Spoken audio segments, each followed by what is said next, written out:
Welcome back to the Herman Cain Show. Thank you for joining us. Hope you're having a wonderful Independence Day week. I know we are. And you know, several years ago, I did an adaptation of a piece that was written about what if Thomas Jefferson stopped by for dinner unexpectedly, especially if he stopped by when you were getting ready to serve your special homemade baby back ribs with all of the trimmings.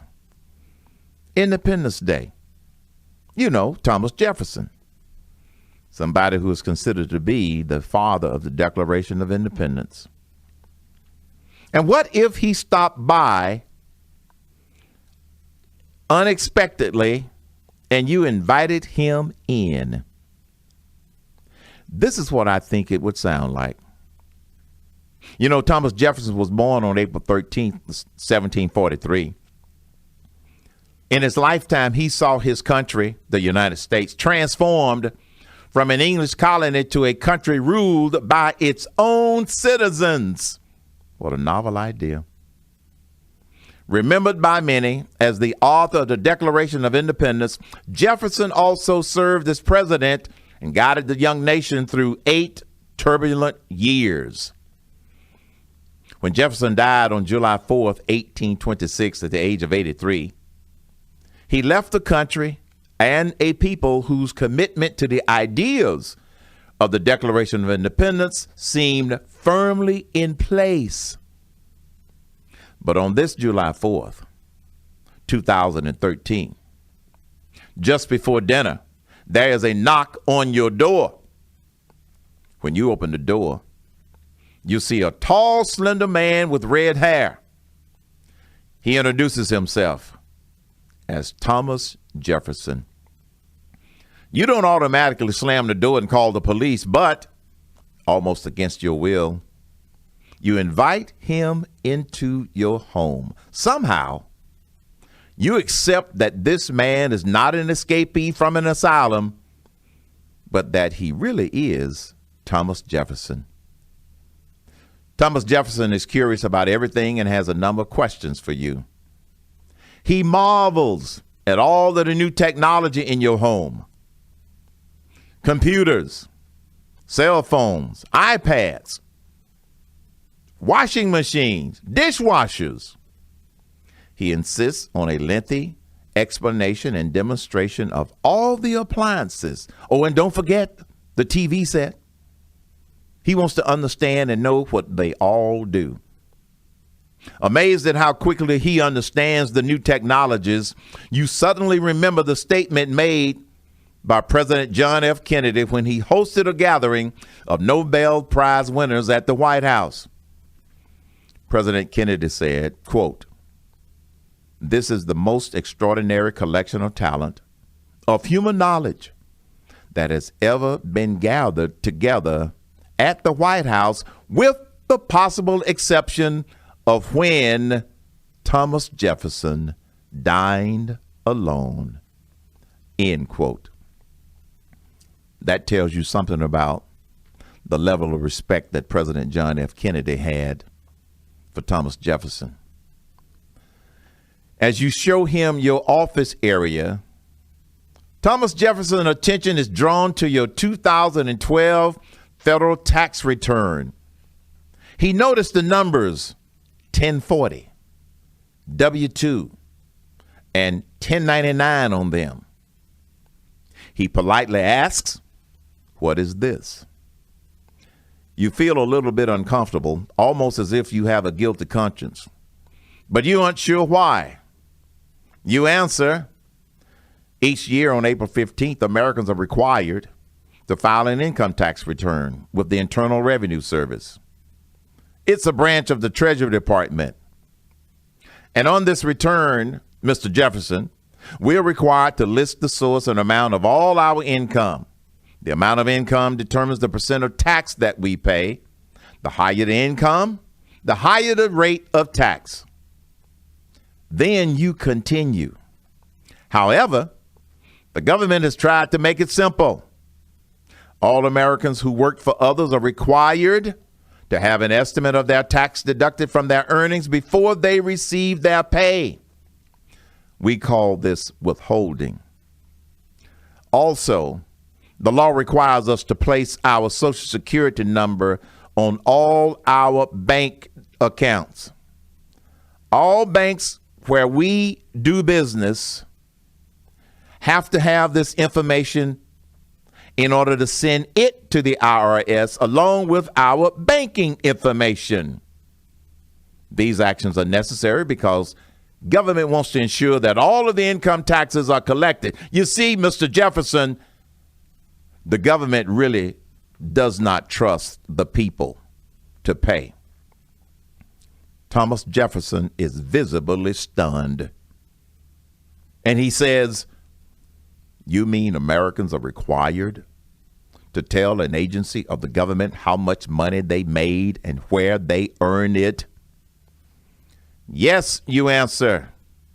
Puzzled, Jefferson says to you, the government must have had a great financial emergency, which made such a despotic tax system necessary to pay off a great deficit.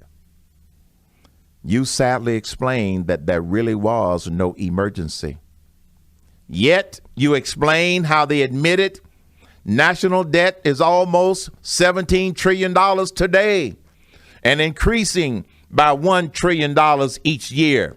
Jefferson, mostly to himself, says, "In my second inaugural address, I warned that we must meet all of the expenses of each year without encroaching on the rights of future generations by burdening them with the debts of the past."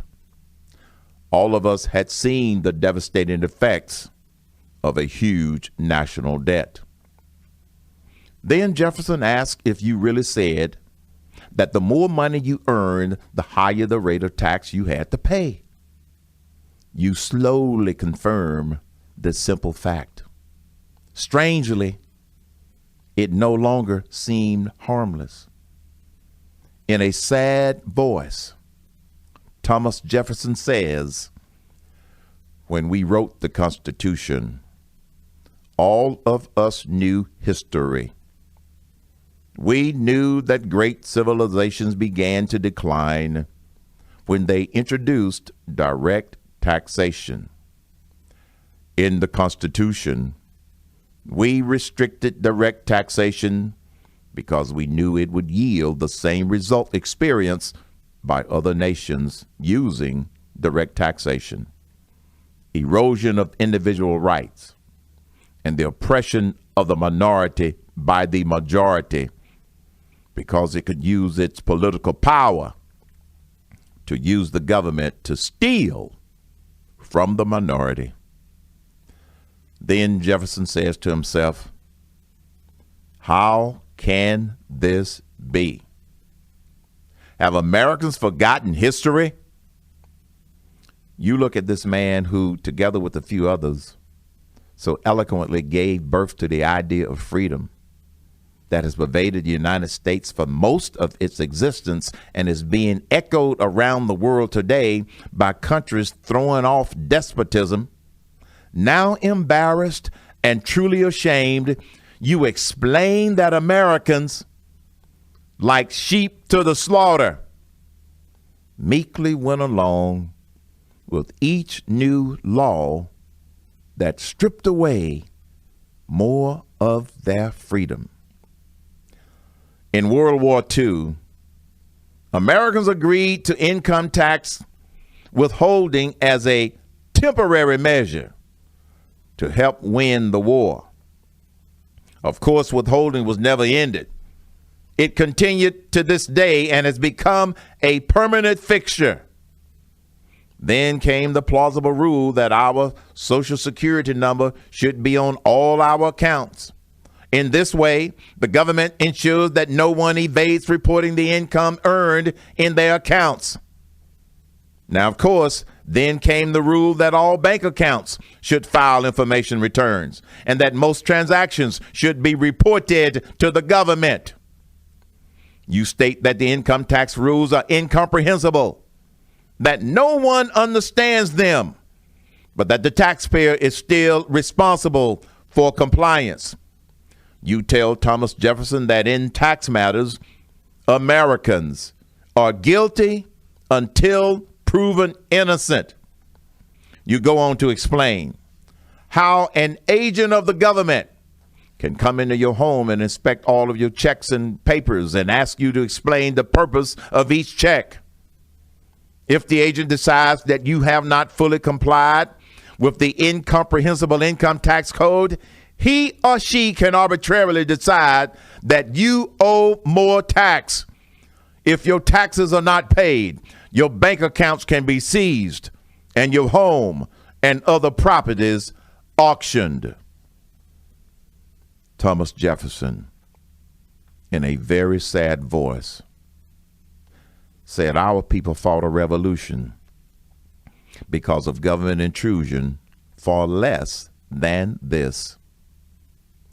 Jefferson went on to say that it is inconceivable that any of us would have tolerated this type of government tyranny. A government that has to enforce a tax on its people will not willingly pay is a government that should be immediately overthrown. In a letter to James Madison in 1787, I said, I hold it that a little rebellion now and then is a good thing, and as necessary in the political world as storms in the physical. It is a medicine necessary for the sound health of government. Are you sure that I am in the right country? That must have been a revolution. Real Americans would never have given up their rights without a fight. Seeing your bowed head, he knows the answer. There was no revolution. Now deeply ashamed, you try to excuse yourself by explaining to him that people who refuse to obey the tax laws are often sent to prison, sometimes for 25 to 30 years. Thomas Jefferson just stares at you. In a low, anguished voice, he says, "Is this what we risk our lives for? We thought we were giving future generations a free country ruled by the people for the people. What you have done is taken our idea and twisted it. You have freely submitted to despotism, much worse than we faced. You may think that you are free, but that is because you choose not to see your chains or the walls that imprison you. No, my friend, you live in a prison. You work for the government, not for yourselves. Your ancestors would not know you. I am sorry for my country, and I am sorry for you." Without another word, Jefferson walks out the door. As you see his tall figure disappear over the horizon, you are sadder than you can remember ever being. You now must admit to yourself what you have been trying to explain away. What Jefferson said is true.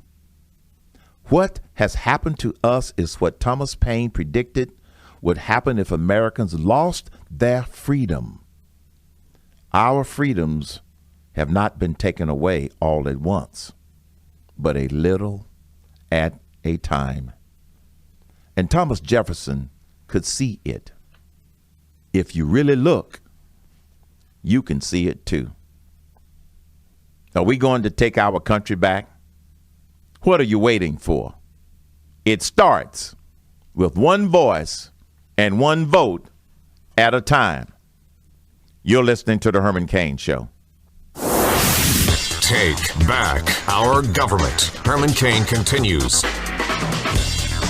Thomas Jefferson's observations were right. What are you going to do about it?